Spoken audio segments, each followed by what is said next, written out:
माणूस बघितला आणि या महाराष्ट्राला प्रत्येक मावळा बघितला तर एक गोष्ट लक्षात येते की छत्रपती शिवाजी महाराज म्हणजे काय हे अजून कुणालाही कळलेलं नाही.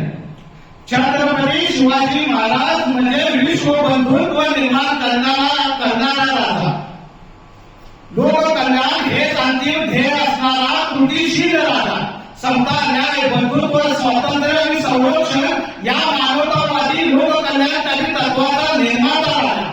शिव म्हणजे सत्य, शिव म्हणजे सुंदर, शिव म्हणजे योग, शिव म्हणजे प्रेम, शिव म्हणजे कर्तृत्व, शिव म्हणजे मातृत्व, शिव म्हणजे पितृत्व, शिव म्हणजे एकी, शिव म्हणजे लेकी, शिव म्हणजे स्वाभिमान, शिव म्हणजे अभिमान, शिव म्हणजे श्वास, शिव म्हणजे ध्यास, शिव म्हणजे आत्मविश्वास, शिव म्हणजे सर्व पापांचा नाश, शिव म्हणजे संपन्नता, शिव म्हणजे पवित्रता, शिव म्हणजे पाखंड खंडन, शिव म्हणजे अधोभाशी आधो, शिव म्हणजे कंटकाचे निर्धारण.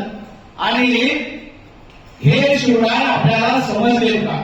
तुमच्या भाषेत जर सांगायचं झालं तर timing planning management target success म्हणजे शिवराय, शून्य म्हणजे ही शिवराय आणि अनंत अनंत अनंत म्हणजे देखील शिवराय. महासाहेब जिजाऊ म्हणजे शिवराय आणि शिवराय म्हणजे महासाहेब जिजाऊ.